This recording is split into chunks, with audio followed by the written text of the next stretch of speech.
ধরুন একটা বিড়ালকে আপনি ঘরে এনে পুষলেন, আদর করলেন, ভালোবাসলেন। সকাল দুপুর খাওয়ালেন, রাতে নরম সোফায় ঘুমাতে দিলেন। শীতের রাতে তার গায়ে কম্বল তুলে দিলেন। এরপর একটা সময় পর আপনার বিড়াল পালার আর ইচ্ছে হলো না। যে কারণে আপনি বিড়ালটাকে বাড়ি থেকে দূরে কোথাও ফেলে দিয়ে আসলেন। এই ব্যাপারটা নিয়ে কী মনে হয় আপনার? বিড়ালটা কি বাঁচবে? না, বিড়ালটা বাঁচবে না।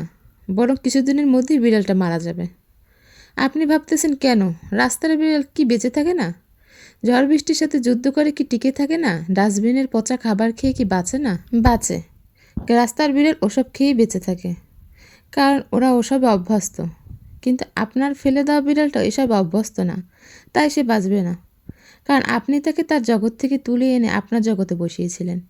তাকে তার লাইফ থেকে বিচ্ছিন্ন করে নিজের উপর ডিপেন্ডেন্ট করে নিয়েছিলেন। ফলে সে বাইরের জগৎ ভুলে গিয়েছে। ডাস্টবিনের খাবার খাওয়া সে ভুলে গিয়েছে। নরম সোফায় ঘুমাতে ঘুমাতে সে শক্ত ইটে বা ঝোপের মধ্যে ঘুমানোর অভ্যাসটাও আর মনে ছিল না। এরপর যখন সে তার জীবনের সব কিছু ছেড়ে ছুড়ে আপনার সাথে আপনার বানানো পরিবেশে বাস করতে লাগলো, ঠিক তখনই সেই অভ্যাসগত অবস্থা থেকে আপনি তাকে ছেড়ে দিলেন। আপনার কাছে এটা হয়তো বা খুব সাধারণ একটা ইচ্ছা, তবে বিষয়টা আপনার কাছে খুব সিম্পল একটা জিনিস হলো, ওই বিড়ালটার কাছে এই বাঁচা মরার প্রশ্ন হয়ে গেল। বাকি পৃথিবীর কাছে যাই হোক না কেন, ওই বিড়ালটার মৃত্যুর জন্য আপনিও কিছুটা দায়ী। প্রকৃত অর্থে ভালোবাসা ঠিক এমনই একটা ব্যাপার, ঠিক বিড়াল পোষার মতো। কারণ একটা মানুষকে আপনি ভালোবাসলেন, ওই ভালোবাসা তার জীবনে নতুন নতুন একটা ফিলিংস যোগ করে না, শুধু ওই মানুষটার পুরো জীবনটাই পাল্টে যায়। মানুষের স্বপ্ন, ফিউচার প্ল্যান বা কমফোর্ট সব কিছু ধীরে ধীরে চেঞ্জ হতে থাকে। একটা সময় গিয়ে ওই মানুষ সমস্ত কিছু থেকে বিচ্ছিন্ন হয়ে আপনাকেই তার পৃথিবী বানিয়ে ফেলে। কিন্তু যখন আপনি এই রিলেশন থেকে নিজেকে উইথড্র করে নেবেন জাস্ট আপনার ভালো লাগতেছে না বলে, তখন আপনার জন্য এটা হয়তো একটা সম্পর্কের সমাপ্তি হলো, ওই মানুষটার জন্য এটা মৃত্যু সমতুল্য হয়ে দাঁড়ায়। সে না পারবে এসব থেকে অনভ্যস্ত হতে, না পারবে আবার আগের পৃথিবীতে ফিরে যেতে।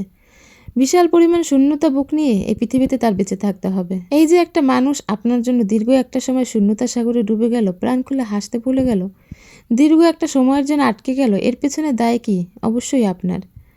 অভ্যস্ত করে, দখল করে, প্রমিস করে, সারা জীবন পাশে থাকার কমিটমেন্ট দিয়ে তারপর হুট করে শূন্য করে দিয়ে চলে যাওয়াটা খুনের চেয়ে কম বড় কোনো ক্রাইম কিন্তু না। বিড়াল পালতে চাইলে বারবার বলে দেওয়া হয়, বিড়াল পোষা শুধু আনন্দের ব্যাপারই না, এতে প্রচুর ঝামেলা আছে, প্রেশার আছে, খরচ আছে, প্যারা আছে, কষ্ট আছে। পারলে নেন, না পারলে শুধু শখের বসে বিড়াল নিয়েন না। বিড়াল আপনার বিনোদনের বস্তু না। ভালোবাসাটাও ঠিক তাই। ভালোবাসলে তাতে খারাপ লাগা আছে, পেইন আছে, প্রেশার আছে, কষ্ট আছে, দায়িত্ব আছে, মনোমালিন্য, ঝগড়াও আছে। এই কষ্টগুলো সহ্য করতে পারলেই কারোর সাথে রিলেশনে জড়াবেন। শুধুমাত্র টাইম পাসের জন্য কাউকে ভালোবাসবেন না। কারণ পৃথিবীতে খেলার বহু জিনিস আছে, বিনোদনের বহু উৎস আছে। যুগের সাথে তাল মিলিয়ে সময় কাটানোর জন্য মানুষকে নিয়ে খেলার তো কোনো প্রয়োজন নেই। আর এটাই যদি হয় আপনার প্রয়োজন, তাহলে আপনি প্রস্তুত থাকুন আপনার করুণ পরিণতির জন্য। এটাকে তখন ভুলেও অন্যের অভিশাপ ভাববেন না, বরং ওইটাকে আপনার কর্মফলে ভাববেন। সবাই ভালো থাকবেন, সুস্থ থাকবেন, স্মৃতিস ডায়েরির পাশেই থাকবেন। ধন্যবাদ।